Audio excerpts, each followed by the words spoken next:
Hello student, good evening. कैसे हैं आप लोग? उम्मीद है आप लोग अच्छे होंगे। आप लोगों के लिए आज हम एक टॉपिक लेके आए हैं, बाल विकास।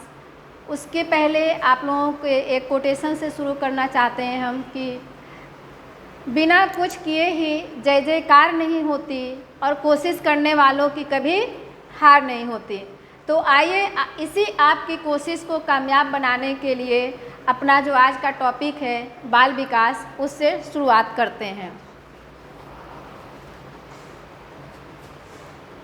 बाल विकास,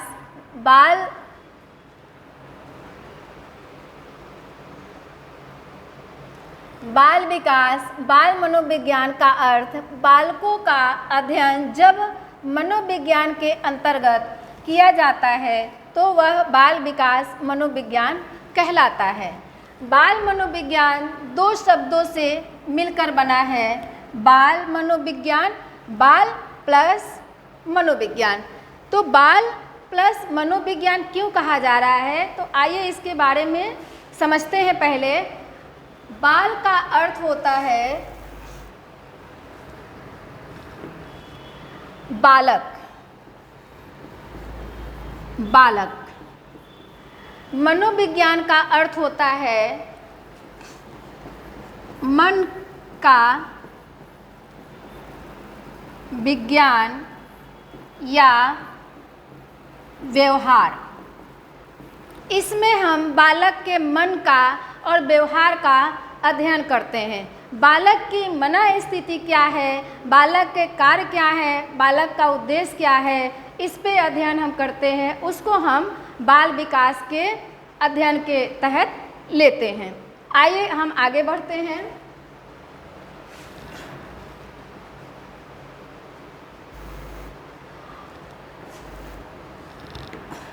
अर्थात बाल मनोविज्ञान का अर्थ विज्ञान का कि वह शाखा है जो बालकों के व्यवहार का अध्ययन गर्भाकाल से लेकर के किशोरावस्था तक करती है। अब यहाँ पे बात ये आ जाती है कि यह किशोरावस्था तक ही क्यों करती है, चूँकि यहाँ पे हमें बालक के बारे में अध्ययन करना है, मनोविज्ञान के बारे में नहीं करना है। यहाँ पे बाल मनोविज्ञान का अध्ययन हमें करना है। तो मनोविज्ञान कहता है कि बालक का विकास जो है जीवन प्रयत्न होता है, परंतु बाल विकास कहता है कि गर्भाकाल से लेकर के किशोरावस्था तक होता है। जैसे ये गर्भाकाल से लेकर के किशोरावस्था तक का कार्य है जिसमें बालक का विकास होता है। तो सबसे बड़ी बात है कि हमें बाल विकास के बारे में पढ़ने के लिए ये नहीं है कि हमें सुपर टेट और टेट ही करना है। हम घर में भी रहते हैं तो बच्चों के बारे में, उसके व्यवहार के बारे में, उसके कार्यों के बारे में जानना बेहद ज़रूरी हो जाता है। तो ये हमारा कर्तव्य बनता है कि हर माँ, हर पढ़ने वाले बच्चे या पिता को बालक के मन का ज्ञान होना आवश्यक है। चाहे वो परीक्षा काल हो या आपके घर का काल हो, सभी के बारे में अध्ययन करना जरूरी होता है। तभी हम बालकों के मनःस्थिति को जान पाएंगे और उसको आगे के प्रोसीजर को हम कर पाएंगे। आइए आगे बढ़ते हैं।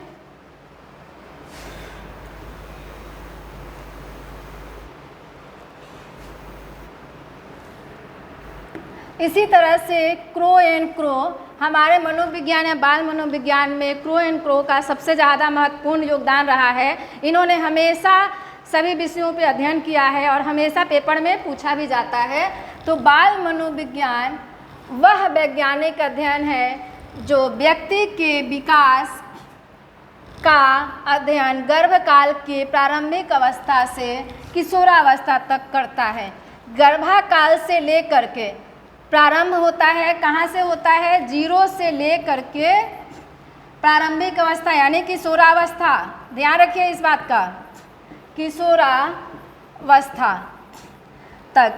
चूँकि हमें गर्भाकाल से अध्ययन करना है, गर्भकाल से ही अध्ययन करना है, किशोरावस्था तक करना है, इसको हम आगे तक नहीं बढ़ा सकते हैं क्योंकि हम लोग बाल विकास की बात यहाँ पे कर रहे हैं।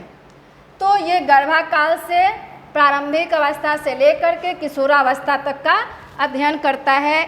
इसी विषय पे हमें ज़्यादा से ज़्यादा जानकारी एकत्र करनी है और अपने पेपर की, टेस्ट पेपर की तैयारी आगे भी करनी है। चलिए आगे बढ़ते हैं इसी क्रम में।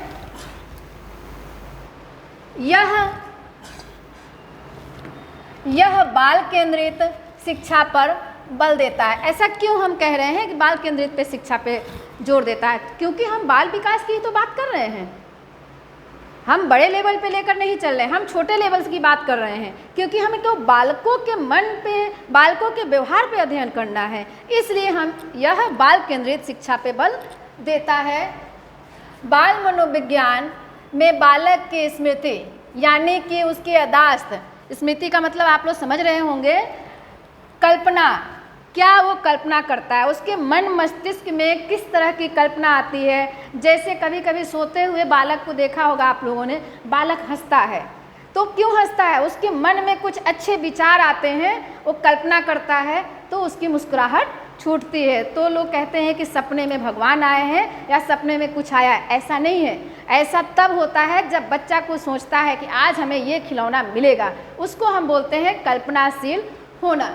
उसके बाद होता है स्वभाव। बच्चे का स्वभाव होता है, किसी भी खिलौने को देखता है या किसी मेहमान को देखता है तो उसके मन में ये स्थिति आती है कि एक मेहमान आए हैं, हमें कुछ न कुछ वो देंगे।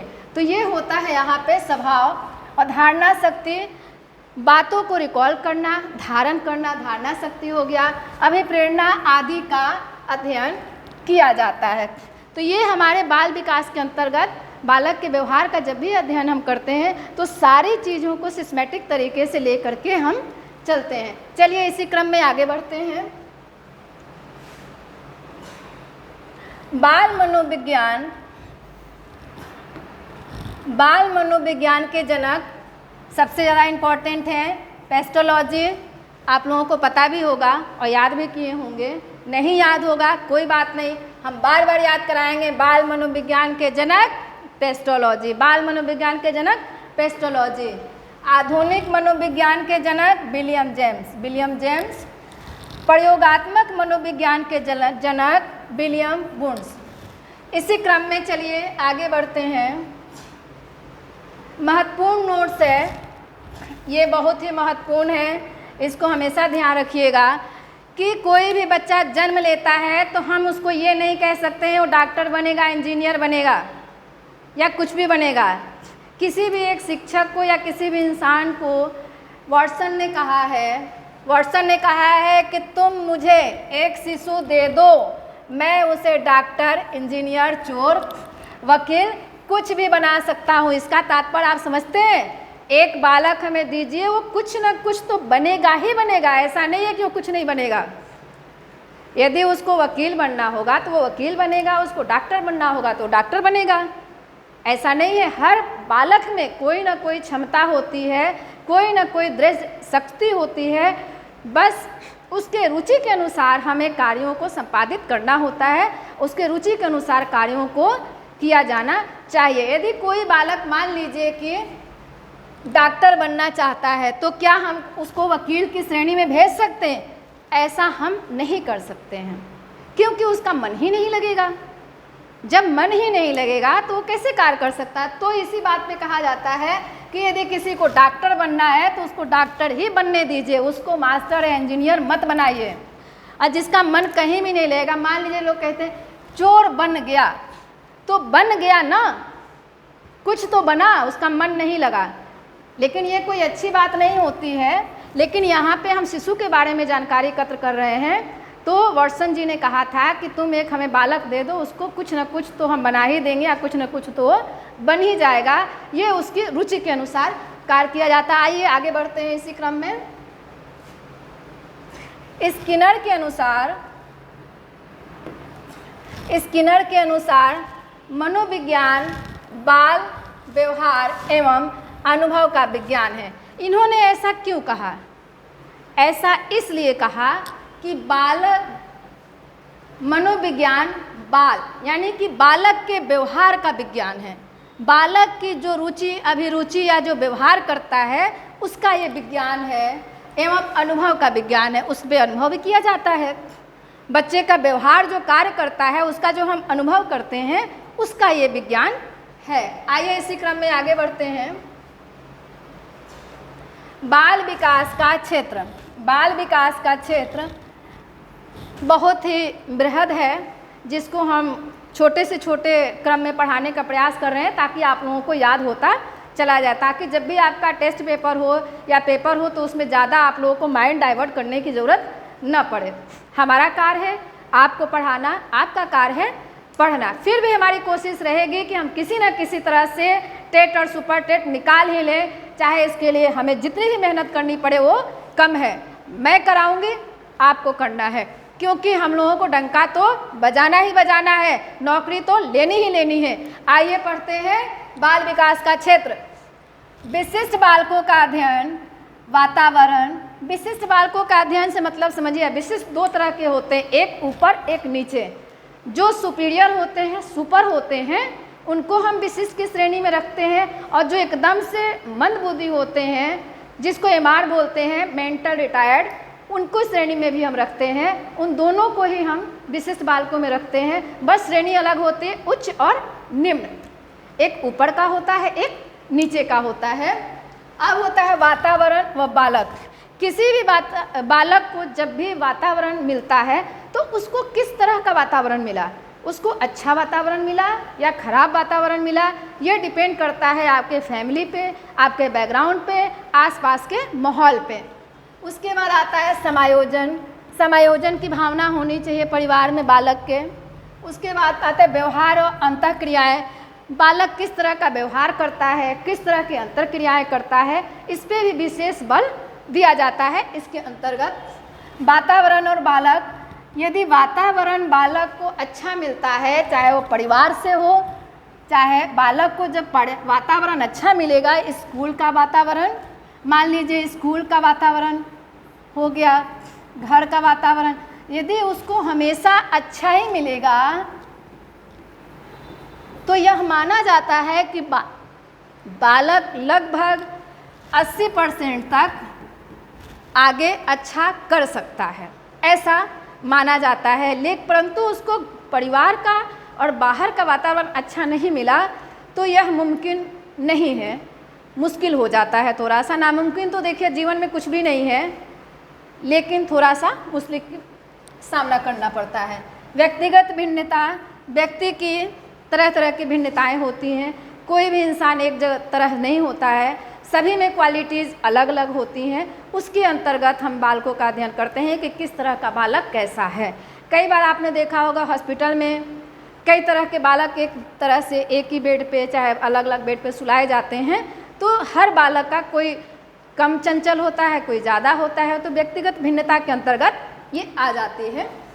बालक बालिकाओं का मापन। देखिए बालक और बालिकाओं में कुछ तो भिन्नताएं होती ही होती हैं, हाइट में, स्टडी में, व्यवहार में, तो ये बालक की भिन्नताओं के अंतर्गत भी हम कार्य करते हैं। मानसिक प्रक्रिया, मानसिक, नीचे लाइए इसको, मानसिक प्रक्रिया को भी हम इसी के अंतर्गत लाते हैं। मानसिक प्रक्रिया, सभी की मानसिक प्रक्रियाएं अलग अलग होती हैं। ऐसा नहीं है कि यहाँ 10 स्टूडेंट बैठे हैं या 10 बालक बैठे हैं तो सबकी मानसिक स्थिति अलग अलग नहीं होगी, बिल्कुल अलग होगी। कोई बच्चा गणित पढ़ना चाहेगा, कोई हिंदी पढ़ना चाहेगा, कोई चित्रकला करना चाहेगा, लेकिन ये हमारा कर्तव्य बनता है कि एक ही क्लास में सारे बच्चों को हम अलग अलग कैसे दे पाएंगे, तो हमें उसको मोटिवेट करते हुए कार्य को करना पड़ता है, मानसिक परिस्थितियों को समझते हुए। तो आइए इसके आगे बढ़ते हैं।